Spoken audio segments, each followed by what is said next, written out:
Toddlers are natural scientists and explorers, trying things out to see what happens. They just have to know what will happen when they dump that box of toys out or push that light switch 800 times. In order to grow, they need safe places and things to play with, and patience and understanding from their parents and caregivers to encourage their curiosity while keeping them safe. Mistakes are opportunities. At 18 months, your child is eager to try something over and over, figuring out how it works. Whether they succeed or fail, they're learning something new on each try. There is something really special about letting her follow her curiosity, to tinker with something and to figure it out. It can be hard to watch your child struggle to figure out how to do things, and it may be your first instinct to do it for them, but actually letting them work through that struggle is what teaches them best. Focusing on the effort rather than result is important to keep your child motivated to learn. Keep in mind, your toddler will not be able to focus on one activity for a long time, maybe not longer than a few minutes. That's okay, and will change as they grow. But you don't need to force them to finish a puzzle or story, and you can let them do the same activity over and over if that's what they choose. Reading together. Reading looks different at every age, and your toddler may not be able to sit still for a whole book or may want to hear the same story over and over. There are many different ways to use a book to encourage learning. Oftentimes we don't read from front to back all in order, and that's totally okay. I would say most days we're looking at books with her, and it could be the same book 12 times. It could be different books. It could be 2 pages of 12 books. Reading has always been a really critical part of parenting for us, discussing feelings or even talking through what the characters are doing and not just reading the words. Surviving tantrums. We're getting pretty good at recognizing when they're coming, and we're there's like a thunderstorm, right? I can see it coming now. I would say what we don't know how to do at all, and maybe this is true of everybody, is how you stop it once it starts. If your baby is actually close to or in the middle of a tantrum, they won't be able to take in or make sense of anything that you're saying. Sometimes I give her a hug, okay, give me a hug. Or I just hold her until she stops crying. Our kid does not want to be hugged. He wants his own space. He does not want to be touched. He does not want to be hugged. He does not want to be restrained in any way. He wants you to be there in the room. Words really have an effect, and that by saying it's okay to be angry, you just can't be angry this way, right? You can't hit, but you can stomp your feet or you can throw a pillow. It is easier at home almost. I am able to sort of let him go through what he needs to go through at home, and it's so much harder on the train or in CVS, and you're please, just don't do it here. She didn't get her way because she didn't want to leave my mom's house. So she cried all the way to the train, which was 3 blocks. And she still cried on the train, and people was looking at me, and I just let her cry. And they're looking at me why aren't you stopping her? I'm well, she's gonna cry. It's so nice to hear that everyone's having the same experience because, my kid's not doing it because my kid is bad. This is not anything I have to curb or stop. I have to just help through it.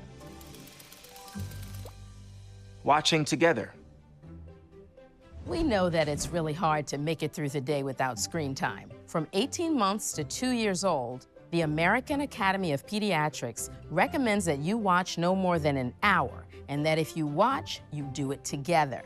Your interactions with your child are far more important than anything they'll get from a screen. You may have noticed that your child's screen use for longer than 30 to 60 minutes often results in tantrums and meltdowns. You can help your toddler make the connection between what's on the screen and their real life, and can help them learn to tell what is real and what is not. Mealtime choices. 18-month-olds try so hard to learn and master how to do things on their own that it is no wonder that they want to choose their own food. You may have to get creative to avoid power struggles and get them to eat healthy foods you know they need.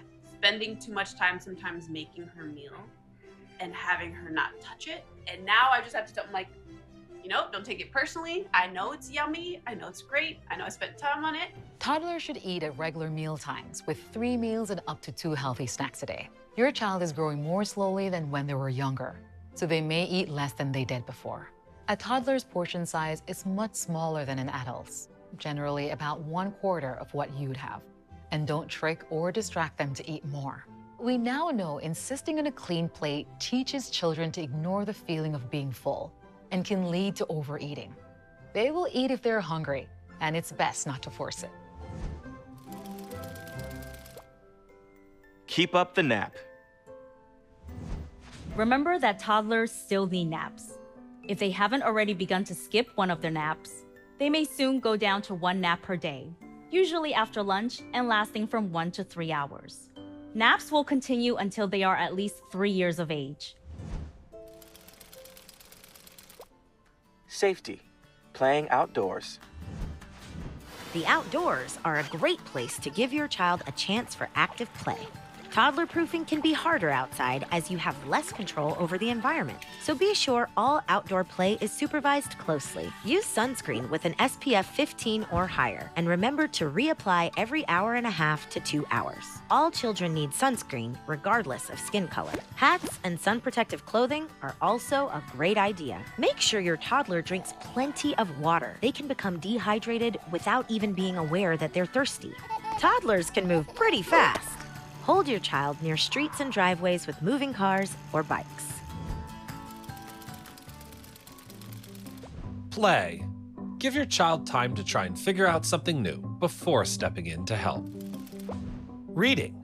Read with your toddler and let them turn the pages. You can point to words and ask lots of questions. Behavior. Your toddler still needs your help to calm down. They won't be able to take in or make sense of what you say during a tantrum. Safety, playing outdoors. Supervise your child during outdoor play to keep them safe, and always hold their hand near streets or driveways with moving cars. Your connection with your child matters to their health. The strength of your relationship shapes the way your child sees and experiences the world and helps them deal with the challenges we all face. If you have any questions about ways to support and connect with your child, be sure to ask during your visit.